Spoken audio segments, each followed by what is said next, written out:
नमस्कार दोस्तों, आरती सौरभ सहदेव चैनल पर आपका एक बार फिर से स्वागत है। तो आज हम फिर से लेकर आए हैं आपके लिए एक नई कहानी।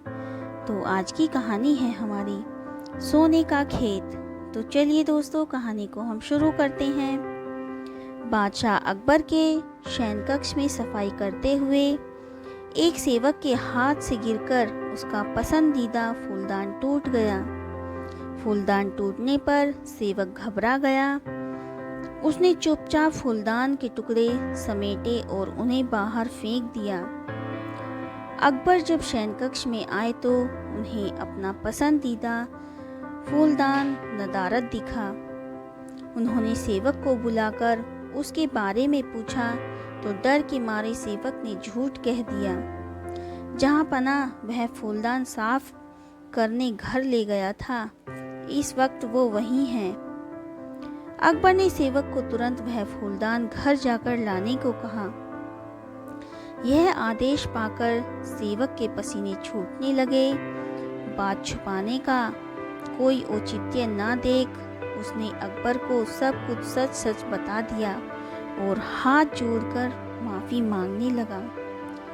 अकबर फूलदान टूटने की बात पर तो उतने नाराज नहीं हुए, लेकिन उन्हें सेवक का झूठ बोलना हजम नहीं हुआ और उन्होंने उसे फांसी की सजा सुना दी। सेवक गिड़गिड़ाता रहा, लेकिन अकबर ने उसकी एक न सुनी। अगले दिन अकबर ने दरबार में इस विषय को चर्चा का मुद्दा बनाया और दरबारियों से पूछा, क्या आप में से किसी ने कभी झूठ बोला है? सारे दरबारियों ने एक स्वर में इनकार कर दिया। जब अकबर ने बीरबल से पूछा तो बीरबल बोला, जहाँ पनाह हर इंसान कभी न कभी झूठ बोलता है।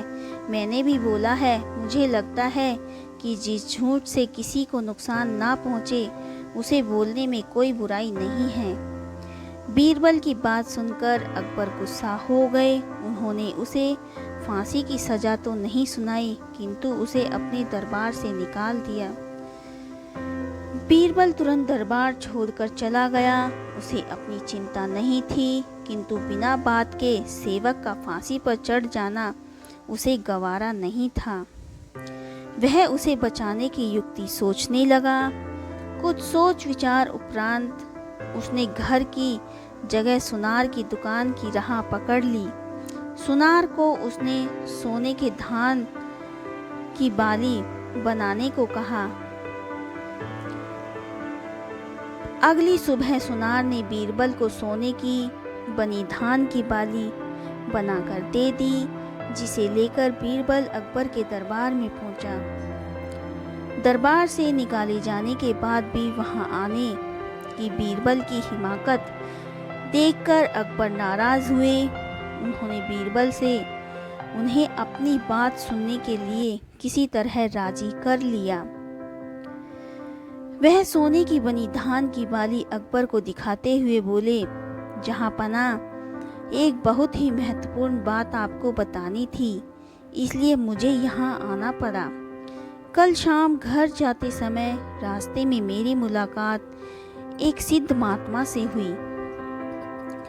उन्होंने मुझे ये सोने की धान की बाली देकर कहा कि किसी उपजाऊ भूमि में इसे लगा देना, इससे उस खेत में सोने की फसल होगी। मैंने एक उपजाऊ भूमि खोज ली है। मैं चाहता हूँ कि सभी दरबारी और आप भी इसे उगाने उस खेत में चलें। आखिर देखें तो सही ही महात्मा की बात या नहीं।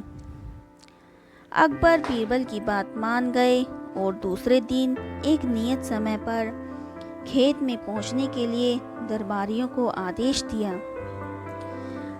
अगले दिन सभी नियत समय पर खेत पर पहुंचे। अकबर ने बीरबल को सोने से बना धान का पौधा खेत में लगाने को कहा, लेकिन बीरबल ने इनकार करते हुए कहा, जहाँ पनाह महात्मा ने यह पौधा देते हुए मुझे निर्देश दिया था कि जिस व्यक्ति ने कभी झूठ न बोला हो उसके द्वारा लगाने पर ही खेत में सोने की फसल होगी।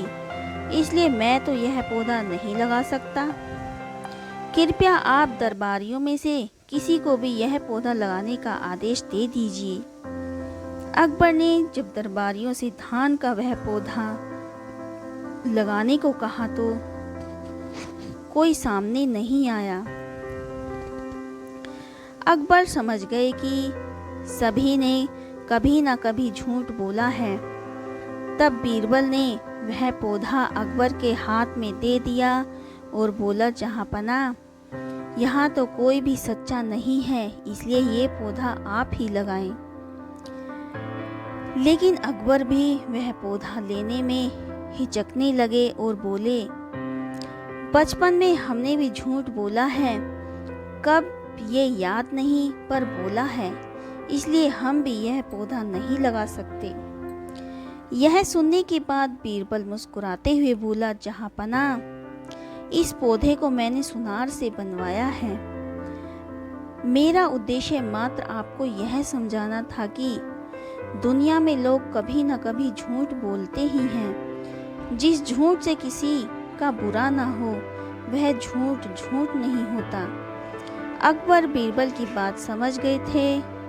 उन्होंने उसे वापस दरबार में स्थान दे दिया और सेवक की फांसी की सज़ा माफ़ कर दी।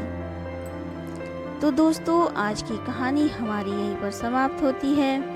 आज की कहानी आपको हमारी कैसी लगी, हमें कमेंट करके ज़रूर बताएं। अगर आपको हमारी कहानी पसंद आई हो तो उसे ज़्यादा से ज़्यादा लाइक और शेयर करें और हमारे चैनल को सब्सक्राइब करना ना भूलें। धन्यवाद।